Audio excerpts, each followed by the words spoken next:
Hello friend, my YouTube channel Shivani story में आप सभी का स्वागत है। आज की कहानी है शादी में दूल्हा क्यों नहीं आया।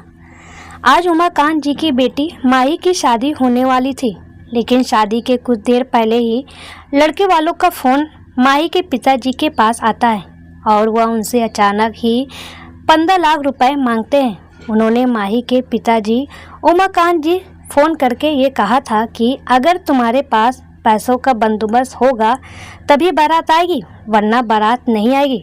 उनकी यह बात सुनते ही उमाकांत जी चक्कर खाकर नीचे गिर जाते हैं और बेहोश हो जाते हैं। उन्हें देखकर शादी में आए सभी लोग शादी से उन्हें संभालने लगे और फिर उनकी बेटी माही भी अपने पिताजी को ऐसी हालत में देखकर रोने लग जाती है और रोते हुए कहती है कि प्लीज़ कोई डॉक्टर को बुलाओ। तभी माही के पिताजी का बहुत पुराना दोस्त अपनी पत्नी और अपने बेटे कार्तिक के साथ वहां शादी में आया ही था, तो उसने देखा कि उसका जिगरी दोस्त उमाकांत किसी कारण बेहोश हो गया है। तभी वह जल्दी से डॉक्टर को फ़ोन करके बुलाता है और डॉक्टर भी जल्दी आ गया था। तो उसने माही के पिताजी का चेकअप किया और कहा कि अभी ये ठीक हैं, बस इनका बीपी थोड़ा बढ़ गया था, मैंने इनको इंजेक्शन लगा दिया है, अब घबराने की कोई बात नहीं। यह कहकर डॉक्टर वहां से चला जाता है। अब माही का अपने पिताजी के लिए रो रो कर बुरा हाल था। तभी उमाकांत जी को होश आ जाता है। उसको होश में आते ही उसके सामने उसका पुराना दोस्त तेज प्रताप खड़ा हुआ था। उसे देखकर उमाकांत बहुत खुश हो जाता है, लेकिन थोड़ी ही देर में उमाकांत फूट फूट कर रोने लग जाता है। तभी उसका दोस्त तेज प्रताप पूछता है कि क्या हुआ, इतना क्यों रो रहे हो, मुझे सारी बात बताओ। तब उमाकांत माही के ससुराल से आए फ़ोन के बारे में तेज प्रताप को सारी बात बता देता है और ये भी बताता है कि आज ही अगर मैंने 15 लाख रुपयों का इंतज़ाम नहीं किया तो वो यहाँ बारात लेकर नहीं आएंगे। यह बात सुनते ही तेज प्रताप को बहुत ही गुस्सा आता है। तो तेज प्रताप कहता है कि उमाकांत तू चिंता मत कर, तेरा दोस्त अभी जिंदा है और मैं अभी 15 की जगह 20 लाख लेकर आता हूँ और तू उनके वो पैसे मुंह पर मारना।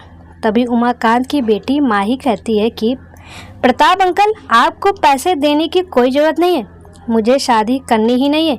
आज वो 15 लाख रुपए मांग रहे हैं तो कल न जाने क्या क्या मांग ले। तभी उसके पिता उमाकांत कहते हैं लेकिन बेटी, शादी की पूरी तैयारी हो चुकी है, फेरों का मंडप भी लग चुका है और सभी रिश्तेदार सामने शादी में ही बैठे, अपनी तो सारी इज्जत ही मिट्टी में मिल जाएगी। तभी तेज प्रताप कहता है तो चिंता मत कर उमाकांत, तेरी इज्जत पर जरा भी दाग नहीं लगने दूंगा और मैं तुझसे ये वादा करता हूँ कि तेरी बेटी से शादी मेरा बेटा कार्तिक जरूर करेगा। कार्तिक अपने पिता की ऐसी बात सुनकर चौंक जाता है। यह सुनते ही कार्तिक अपने पिताजी से कहता है लेकिन पिताजी, मैं अचानक ये शादी कैसे कर सकता हूँ, माँ तुम ही समझाओ ना पिताजी को।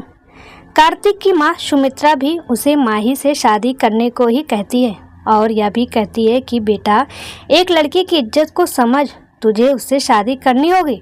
तो कार्तिक अपनी माँ से गुस्सा होकर कहता है कि माँ, इसकी इज्जत बचाने के लिए इतनी भीड़ में मैं ही मिला, मैं अपनी शादी धूमधाम से करना चाहता हूँ और लड़की भी मेरी पसंद की होगी, मेरे यार दोस्त भी आएंगे और माँ तुम कह रही हो कि मैं माही से शादी करके अपना जीवन बर्बाद कर लूँ।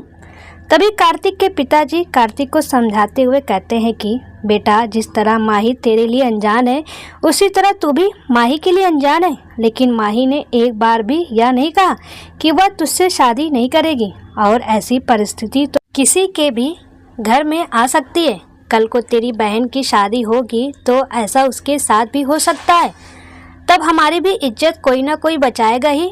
और ये कहते ही कार्तिक के पिताजी तेज प्रताप जी अपने ही बेटे के आगे हाथ जोड़कर कहते हैं कि बेटा, मेरे ही कहने से तू ये शादी कर ले। और ये कहते ही उनकी आंखों में दुख भरे आंसू आ जाते हैं। पिताजी को हाथ जोड़कर देखकर कार्तिक की भी आंखें नम हो जाती है और वह उनके हाथ पकड़ लेता है और कहता है पिताजी प्लीज़ मेरे आगे हाथ मत जोड़िए, मैं यह शादी कर लूँगा। अब मैं सब समझ गया हूँ कि एक लड़की की इज्जत की सबसे ज़्यादा ज़रूरी होती है। पिताजी, कार्तिक ऐसी बात सुनकर उसके पिताजी तेज प्रताप जी और माही के पिताजी उमाकांत जी दोनों ही बहुत खुश हो जाते हैं और उमाकांत जी ने अपने दोस्त तेज प्रताप जी को धन्यवाद कहा और यह भी कहा कि अगर आप न होते तो आज मेरी बेटी की ज़िंदगी खराब हो जाती। उसी वक्त तेज प्रताप जी ने अपने दोस्त को गले से लगा लिया और ये कहा कि अब माही के साथ ऐसा कुछ भी नहीं होगा और अब वह हमारे घर की बहू बनने वाली है। और उमाकांत जी, जल्दी शादी की तैयारियां करो, अब हमसे और इंतज़ार नहीं होता। तभी कार्तिक ने माही की तरफ देखा तो माही का चेहरा उदास था। उसी वक्त कार्तिक ने कहा कि पिताजी, मैं शादी तभी करूँगा जब माही सब कुछ भूलकर खुलकर हंसेगी। यह सुनते ही सभी हंसने लग जाते हैं और माही भी मुस्कुरा देती है। और कार्तिक एक दूसरे को थोड़ा बहुत जानते थे क्योंकि उन दोनों के ही पिताजी बहुत अच्छे दोस्त हैं और कार्तिक को उसके पिताजी किसी न किसी काम से उनके घर पर भेजते ही थे। और इसी तरह थोड़ी बहुत कार्तिक की माही से बात होती रहती थी। बस इसी तरह वो दोनों एक दूसरे को जानते थे, लेकिन उन्हें क्या पता था एक दिन ऐसा भी आएगा उन दोनों की इस तरह अचानक ही शादी हो जाएगी। लेकिन कुछ भी कहो, जोड़ी तो ऊपर वाला ही बनाता है। लेकिन क्या माही और कार्तिक की जोड़ी आगे कामयाब होगी? अब माही और कार्तिक की उस रात शादी भी हो गई। माही थोड़ा गरीब परिवार से थी, जबकि कार्तिक के पिताजी का मुंबई में एक बड़ा कारोबार था। लेकिन तेज प्रताप जी को अपने पैसों पर बिल्कुल भी घमंड नहीं था और उनकी सोच भी गरीबों के लिए बहुत अच्छी थी। उधर माही गरीब परिवार से जरूर थी, मगर माही बहुत ही सुंदर लड़की थी और सुंदर होने के साथ साथ आज्ञाकारी भी थी। अब माही अपने घर से विदा होकर अपने ससुराल आ गई थी और ससुराल में माही ने कुछ ही दिनों में कार्तिक के साथ साथ सबका दिल जीत लिया था।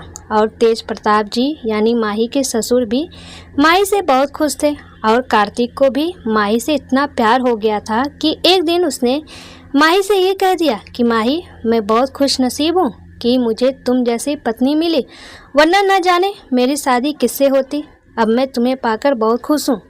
यह सुनते ही माही शर्माते हुए कार्तिक के बाहों में चली जाती है और कार्तिक से कहती है, कार्तिक, मैं भी तुमसे बेहद प्यार करती हूँ और मैं भी खुश नसीब हूँ कि मुझे इतना अच्छा परिवार मिला, वरना न जाने उस दिन मेरी शादी कैसे परिवार में होती।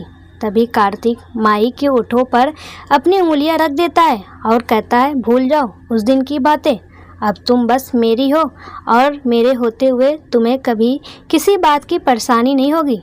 और फिर शुरू हो जाता है कार्तिक और माही का रोमांटिक रोमांस।